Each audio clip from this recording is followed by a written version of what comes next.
Thousands of Christian refugees fear returning to their homes. We begin our WorldWatch report in Orissa, India. Many victims of the violence by militant Hindus last fall are now being victimized again.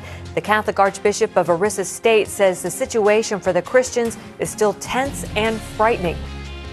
They may be attacked and they have nothing to go for. Everything has been looted or burned down. All those who went back to their homes and villages have been forced to become Hindus. Otherwise, they could not remain. Archbishop Chen Ott says local authorities are doing nothing to stop the forced conversions. However, the Indian Supreme Court has ordered the state government to compensate victims of the recent violence in Kandhamal. And federal police have been sent in to protect the Christians from additional mob attacks. In the largest Muslim nation of the world, sharia law is gaining ground. Compass Direct News Service reports that states in half of Indonesia's 32 provinces have laws based on sharia. Religious rights groups say the laws discriminate against religious minorities. They range from making women cover their heads in public to requiring school children to learn the Quran. A teacher in Aceh province says students need more. Particularly in the education of the children, because they have to memorize what is in the Quran and to memorize some prayers, and that's enough for them. It seems that they don't need to learn more about the current event, general knowledge. So I think that's a hindrance for the new generation to help in the progress of Aceh. Islamic political parties have backed a national version of such laws.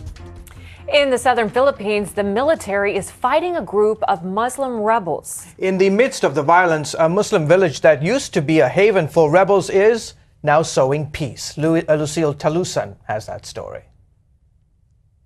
In the midst of the ongoing conflict between Muslim separatist rebels and the Philippines military, most of whom come from a Christian background, this is an extraordinary sight. Christians and Muslims shake hands in the name of peace in a village that used to be a haven for the Moro Islamic Liberation Front, or MILF.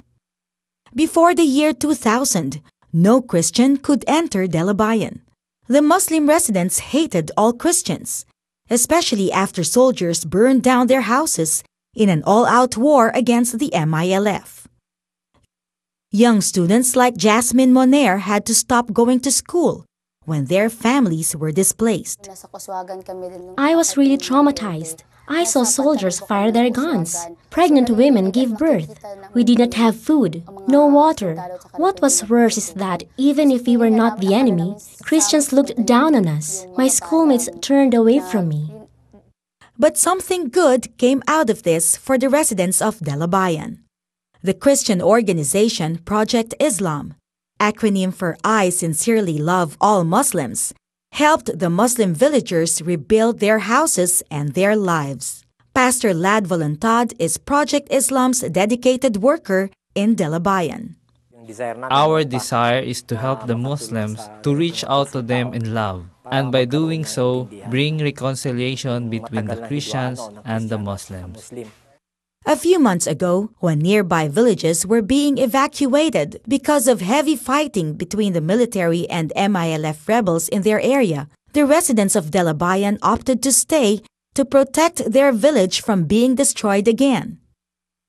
We value our Christian brothers coming here, telling me that the Christian community are praying for us. And for peace to remain in their community, Village Chief Sultan Moner strongly believes that their children should be educated. This is why he's very grateful for the free college education that the youth in Dalabayan receive through Project Islam. His daughter Jasmine was one of its scholars and is now working as a registered social worker in a Christian school. This is now my passion, to help the people who helped me. I realized that if Christian people can help Muslims, then why can't Muslims help the Christians? I also want to show Christian children that Muslims can be their friends. Because of Jasmine's success, her brother Margani, who was an MILF rebel for several years, decided to leave the renegade group and join mainstream society. He is now a scholar of Project Islam, a sophomore taking up criminology. It was in a youth camp of Project Islam that I learned to forgive my Christian brothers. I chose criminology because I want to help maintain the peace and order in our community. I realized we need to study to fully understand the meaning of peace and love for others and country. Through the years of sporadic fighting between Muslim rebels and Christian soldiers, the village of Delabayan has significantly been spared, and this is a sign of hope that people, regardless of culture and religion, still long for peace. Lucille Talusan, CBN News, Llano del Norte, Philippines.